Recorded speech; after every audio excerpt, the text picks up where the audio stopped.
Zeoarex, bite cooldown from 0.8 to 1, stamina from 135 to 80, takeoff cost from 10 to 30, glide regeneration from 1 to 3. Removal of shock area, addition of acid breath, removal of offensive corrosion, addition of 0.5 offensive poison, corrosion yoke bomb to aftershock, yoke bomb and addition of climber.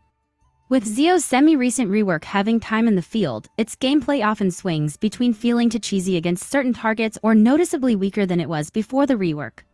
Shock area, though thematically fitting, proved disruptive on such a fast flyer and consumed a disproportionate amount of its power budget without offering meaningful trade-offs.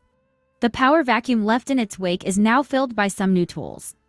The minor amount of corrosion on its bite and yoke bomb wasn't contributing much to its gameplay loop and has been replaced with acid breath, a little bit of poison. Zeo is also shifting slightly further into a weighty hammer roll. Its takeoff cost has been increased to reflect its heftier weight, punishing players who constantly land hop to harass terrestrials or who get unintentionally grounded.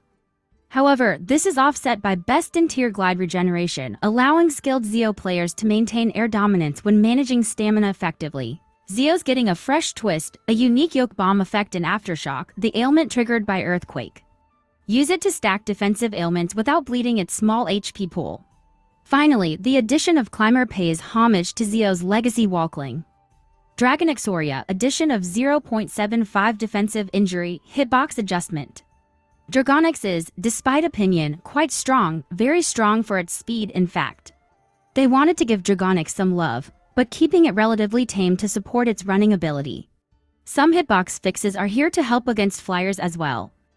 Noxiouk, sprint speed from 83 to 80, HP from 4000 to 4350, HP regeneration from 4% to 6%, addition of 35% block bleed. Poison attack from 1.5 to 0.5, toxic trail from 50 to 60, addition of will to live. Noxiouk has long struggled against the bleed-heavy opponents surrounding it, often collapsing before it could showcase its true potential. This update gives the Bilehound the tools to survive longer and shifts its matchups to the likes of Bukon, Clovey, and Stratophilus, who offer more diversity and health in encounters. This update also focuses on refining and embracing its intended role as a mid-range staller that chips away at enemy weight before striking decisively when its low base damage becomes a true threat. The changes grant Noxiouk limited bleed resistance to stay in the fight when trading, while introducing a high-risk mechanic. Once stamina runs dry, it can burn its own HP for bursts of speed, embodying its identity as a desperate, feral predator. To balance this, its direct bite poison is reduced, and thus its face-tanking ailment-based kill power is diminished considerably, forcing players to rely on its noxious clouds and clever positioning for area denial rather than hit-and-run tactics. Aholai, stamina from 150 to 115, block poison from 0% to 75%, block necropoison from 0% to 50%. Addition of 2 defensive disease, defensive necropoison from 3 to 2, addition of 75 toxic trail. Aholai is a great example of a potent escapist creature, however, its kit has remained rather outdated. This update adds a couple more augments to Aholai's runner playstyle, and is now significantly better at staying safe via its new stamina-draining capabilities.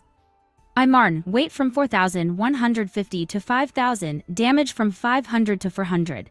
Walk speed from 45 to 48, bite cooldown from 0.8 to 1, ambush from 1.3x to 1.4x, injury attack from 1.5 to 2. Addition of 1 poison attack, addition of 1 bleed attack, block bleed from 35% to 45%, block injury from 0 to 50%, addition of 25 first strike. Addition of grab, addition of jump 0x to 0.5y, minus for z, jump stamina 20, removal of wing shredder.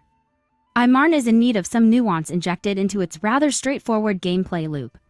These changes keep its hallmark tanking power intact while dialing back raw damage to create room for a more active, movement-driven playstyle. True to its lore as a creature that's always on the move, Imeaorn can now put its huge legs and strong mandibles to work, leaping in, grappling targets, and delivering potent opener damage.